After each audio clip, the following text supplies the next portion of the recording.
உண்மையாய் இருந்தாய்.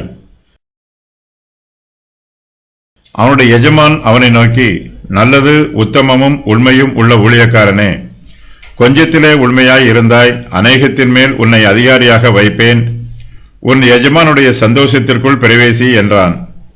2 தாலந்தை வாங்கினவனும் வந்து, ஆண்டவனே, 2 தாலந்தை என்னிடத்தில் ஒப்புவித்தீரே, அவைகளைக் கொண்டு இதோ வேறு 2 தாலந்தை சம்பாதித்தேன் என்றான். அவனுடைய எஜமான் அவனை நோக்கி, நல்லது, உத்தமமும் உண்மையும் உள்ள ஊழியக்காரனே, கொஞ்சத்திலே உண்மையாய் இருந்தாய், அநேகத்தின் மேல் உன்னை அதிகாரியாக வைப்பேன், உன் எஜமானுடைய சந்தோஷத்திற்குள் பிரவேசி என்றான். எஜமான் இவ்விரண்டு ஊழியக்காரர்களையும் பாராட்டுகிறான். நல்லது, உத்தமமும் உண்மையும் உள்ள ஊழியக்காரனே என்று அவர்களை புகழ்ந்து கூறுகிறான். நாம் தேவனை இப்போது மகிமைப்படுத்தி கனப்படுத்தினால் ஏற்ற வேளை வரும்போது அவர் நம்மை கனப்படுத்துவார். இயேசு கிறிஸ்துவை நாம் இப்போது மறுதலிக்காமல் அங்கீகரித்து ஏற்றுக்கொண்டால் ஏற்ற வேளை வரும்போது அவரும் நம்மை மறுதலிக்காமல் அங்கீகரித்து ஏற்றுக்கொள்வார். கிறிஸ்துவுக்காக உண்மையாக ஊழியம் செய்கிறவர்களை நல்லது, உண்மையும் உத்தமும் உள்ளவர்களே என்று அழைப்பார். நம்முடைய ஊழியங்களை அங்கீகரிப்பார்.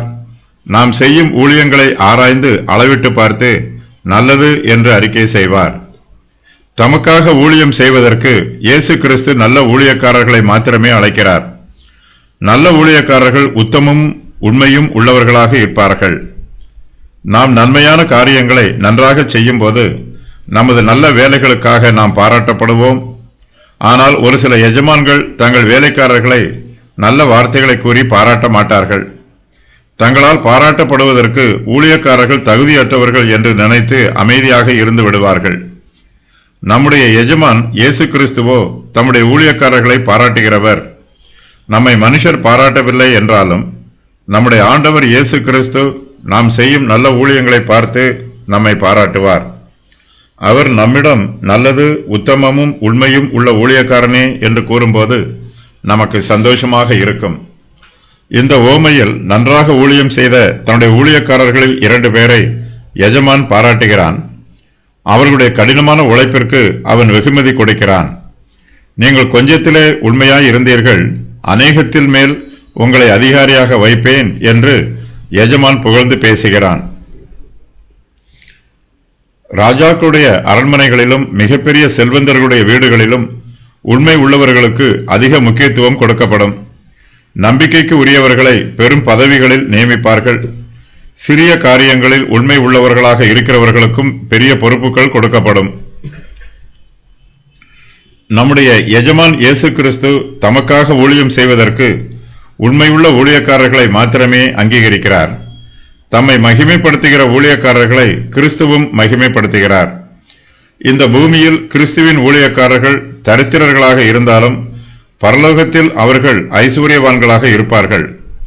இங்கு அவர்கள் ஒடுக்கப்பட்டவர்களாகவும் பாடுகளை அனுபவிக்கிறவர்களாகவும் இருந்தாலும் பரலோகத்தில் அவர்கள் கிறிஸ்துவோடு ஆளுகை செய்கிறவர்களாகவும் இருப்பார்கள்.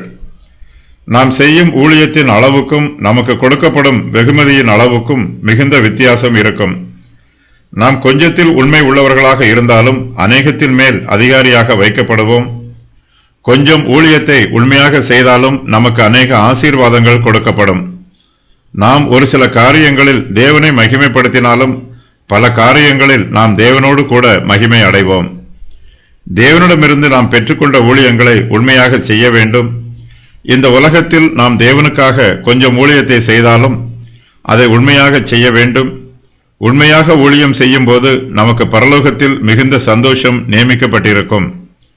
நாம் தேவனுக்காக கொஞ்சம் செய்தாலும் அதை உண்மையாக செய்யும் போது நமக்கு மிகுந்த ஆசீர்வாதம் உண்டு.